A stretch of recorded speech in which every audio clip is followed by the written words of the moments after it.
राधा वल्लभ लाल की जय। महाप्रभु श्री धर्मचंद्र महाराज की जय। यमुना महारानी की जय। श्री सेवक जी महाराज की जय। आधाय मूर्धनि यदा उरुदारि गोप्य काम्यं पदं प्रियगुणैरपि पेक्ष्यमौले भावोत्सवेन भजतां रसकामधेनुं तं राधिका चरणरेणुमहं स्मरामि। श्री हरिवंश महाप्रभु इस सुंदर श्लोक में श्री रास का वर्णन कर रहे हैं कि वे गोपियां जो कि कृष्ण के प्रेम रस की पिपासु थीं और वे चाहती थीं कृष्ण संग, वे भी उनको मिल पाया किस वजह से कि जब उन्होंने उन रस की अधिष्ठात्री देवी, उस रस की कामधेनु श्री प्रिया जी का भजन किया, भाव के साथ में भजन किया, तब जाके उन गोपियों को प्रभु का प्रसाद मिल पाया। श्री सेवक जी की अनन्यता की तो क्या कही जाए बात। वे अनन्य व्रत हैं हरवंश नाम के लिए, वे अनन्य व्रत हैं इस वृंदावन धाम के लिए, वे अनन्य व्रत हैं इस वृंदावन की रजरानी के लिए, वे अनन्य व्रत हैं युगल चरणार वृंदों के लिए, इस वृंदावन धाम के लिए पूर्ण रूप से जो समर्पित हैं, इस वृंदावन धाम की तरुलताओं के लिए जो समर्पित हैं, वे हमारे सेवक जी हैं। तो सेवक जी इस अष्टम प्रकरण में तृतीय छंद में हरि भक्तों की सेवा मांग रहे हैं, जहां पर वो ये भी कह रहे हैं कि जो मुझको हरिवंश नाम सिखा रहा है वो मेरे लिए हितजू महाराज से भी बड़ा है, क्योंकि वे मुझको उन प्रभु का नाम सिखा रहा है, उस नाम से आत्मसत कर रहा है, बार बार मुझको टोक रहा है, मुझको वो पूर्ण रूप से साधु संगति प्रदान कर रहा है। शिव जी इसी तरह से कहते हैं उसके लिए कि जो हरिवंश को नाम सिखावे सोई तो मेरे प्रभु ते प्रभु भार। ऐसे ही हरिवंश नाम को जब वो वंशी के स्वरूप से देखते हैं भगवान कृष्ण की, तो उस समय पर उनका कैसा गुण का वो वर्णन करते हैं, वो उन्होंने अष्टम प्रकरण के चतुर्थ छंद में बड़ी सुंदर रूप से गाया है सेवक वाणी में। वे कह रहे हैं, श्री हरिवंश सुनाद विमोही सुनि धुनि नित्य तहां मन देहो, श्री हरिवंश सुनंत चली संग तो तिन संग नित्य व्रति जय हो, श्री हरिवंश विलास रास रस श्री हरिवंश संग अनुभे हो, जो हरिनाम जगत शिरोमणि वंश बिना कबहू नहीं ले हो। शिवक जी कह रहे हैं कि ब्रज गोपियों ने भगवान कृष्ण की जब वो त्रिभुवन मोहिनी वंशी की रव सुनी, तो वो सुध बुध भूल के अपने तन के, अपने मन के सुख को भूल के अपने चित्त के सुख की तरफ आगे बढ़ेंगे। उनका चित्त का सुख कुछ इस तरह का कि जहां पर कि वे यही चाहती हैं कि उनको सिर्फ और सिर्फ प्रभु का सानिध्य प्राप्त हो।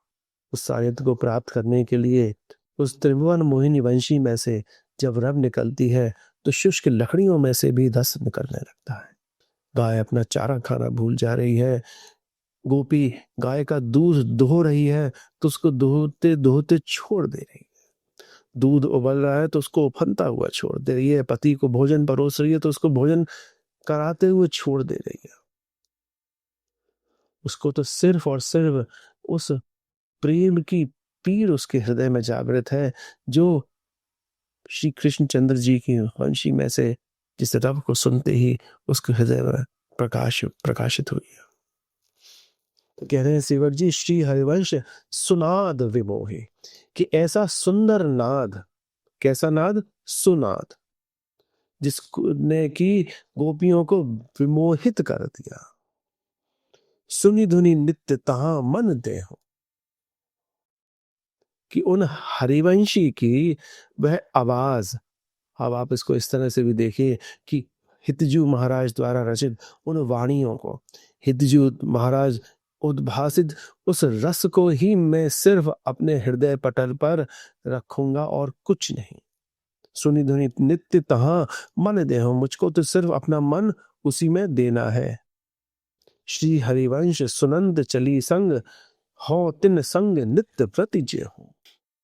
कह रहे हैं कि मैं तो उन्हीं का ही साथ करूंगा, उन सखियों का साथ करूंगा, उन रसिकों का साथ करूंगा जिनके कान में वह हित रूपी वंशी की धुन कान में पड़ रही है, जो सिर्फ राधा नाम को जानते हैं, जो सिर्फ युगल चरणार विंदों को जानते हैं, जो सिर्फ इस नित्य निभृत निकुंज के रस को जानते हैं, और उनका मन ओत प्रोत हो रहा है इन वाणी को सुनते सुनते।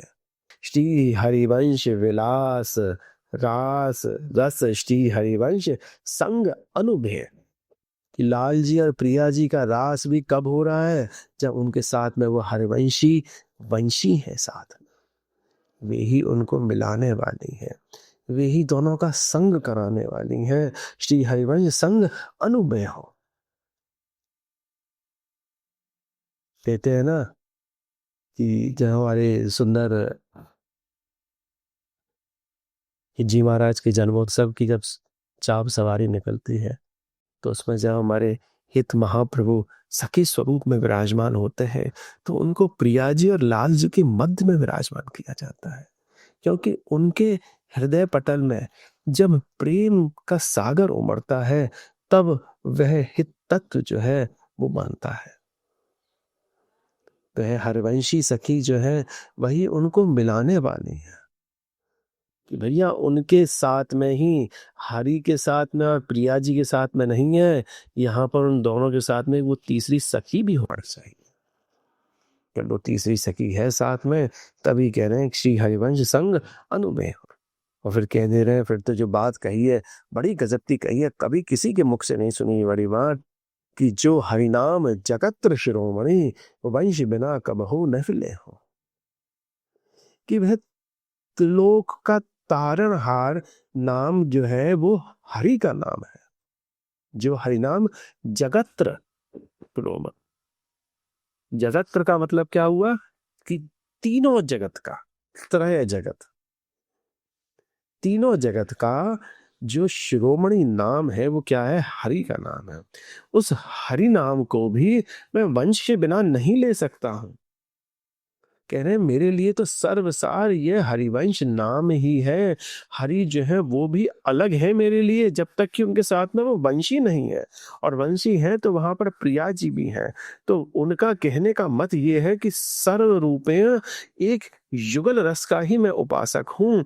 अलग से मुझको अगर कोई कहेगा कि कृष्ण को मैं पूजूं, अलग से कोई कहेगा कि मैं उनके रास इत्यादि को पूजूं, नहीं, मेरे लिए वो पूजनीय नहीं है। श्री भट्ट जी कह रहे हैं ना, रेमन वृंदा विपिन निहार, विपिन राज सीमा के बाहर, हरिहु को न निहार। कि हरि कौन से उनको है चाहिए, क्योंकि विपिन राज में रहते हैं, वृंदा विपिन में विराजमान है। और वृंदा विपिन में विराजमान किसके साथ में है, वो अपनी सखी सहचरियों के साथ में, अपनी खुद की अधिष्ठात्री देवी श्री प्रिया जी सरकार के साथ में विराजमान है, रास विलास कर रहे हैं। और वृंदावन से बाहर वाले हरि का तो पता नहीं है कि वो कहाँ पर मथुरा की लीलाओं में है, कहाँ पर द्वारका की लीलाओं में है, कहाँ वो कुरुक्षेत्र की लीलाओं में है। उनसे हमारा क्या मतलब, हमारे लिए तो वही मोहन मदन त्रिभंगी, वह लालजू, जिनके लिए कह रहे हैं हरवंश महाप्रभु कितना सुंदर रूप से वर्णन करते हैं। रस घन मोहन मूर्ति विचित्र केली, महोत्सवोल्लसितम, श्री राधा चरण विलोडित, रुचिर शिखंडम हरिंद। वो रसघन मोहन मूर्ति, वह रसघन है, आनंद घन है, प्रेम के घन है। विचित्र केली महोत्सव उल्लसितम, कि विचित्र केलियां करने के लिए उनका मन, विचित्र केलियों के उत्सव को करने के लिए उनका मन सदैव सदैव तत्पर रहता है। विचित्र केली महोत्सव उल्लसितम, श्री राधा चरण विलोड़ित, कि वे करते क्या हैं कि हमेशा अपने मोर मुकुट को अपनी स्वामिनी जी के चरणार विंदन में रगड़ते रहते हैं, घिसते रहते हैं, पटकते रहते हैं। रुचिर शिखंडम हरि मंदे, कि मैं उन हरि की उपासना करता हूं। ये कौन से हरि? वो दैत्य दानवों वाले हरि नहीं, वो गरुड़ पर विराजमान होने वाले हरि नहीं, वो कोई दूसरे हरि नहीं। कौन से हरि? जो कि प्रिया जी के संग के लिए हमेशा लालायत रहते हैं, हमेशा वो प्रिया जी की रूप माधुरी से अपने नेत्रों को जो है, नेत्र रूपी जिह्वा से उस रस को पान करते रहते हैं हमेशा। ऐसे हरि। श्यामेति सुंदर वरेति मनोहरेति, कंदर प्रकोटि ललितेतु सुनागरेति, सोत्कंठ मन निग्रहिणी मुहुरा कुलाक्षी। श्री सुधानिधि जी में कह रहे हैं, श्यामेति सुंदर वरेति मनोहरेति, कि इतने सुंदर हैं, इतने सुंदर हैं। श्यामता की सीमा है, मनोहरता की सीमा है, सुंदरता की सीमा है, विलासता की सीमा है, हर चीज की सीमा है। इतनी सुंदर है, इतने सुंदर हैं कि उनके श्यामानुराग में प्रिया जी हमेशा और हमेशा डूबी रहती हैं और बेसुध रहती हैं। सुंदर पद आता है ना, सुधंग नाचत नवल किशोरी। भाई सुधंग नाच रही है प्रिया जी, पर वो रास का उल्लास किस कारण से है? वो रास का उल्लास वो लाल जी की सुंदरता के कारण से है, लाल जी की विचित्र केलियों के कारण से है। कह रहे हैं ना कि आज गोपाल रास रस खेलत, पुलिन कल्प तरु तीव्र भी सचनी। गोपाल कौन? वो इंद्रियों को संयमित करने वाले गोपाल, कि वो आज्ञाकारी गोपाल, जिन्होंने कि आज सखियों की आज्ञा मानते हुए, प्रिया जी के स्वभाव को जानते हुए, प्रिया जी को सुख देने के लिए उन्होंने रास रचा है। तो वो गोपाल का रास वंशी युक्त है, वह गोपाल का रास प्रिया जी युक्त है, वह गोपाल का रास उनकी सखियों की युक्त है। तो इसलिए हरवंश महाप्रभु कह रहे हैं कि आज गोपाल रास रस खेलत, उसी का वर्णन यहाँ पर जी सेवक जी ने बड़ी सुंदरता से किया है कि भैया हर चीज में जो है मुझको वो वंशी चाहिए, हर चीज में जो है मुझको वो वंशी सखी चाहिए। जय श्री राधे।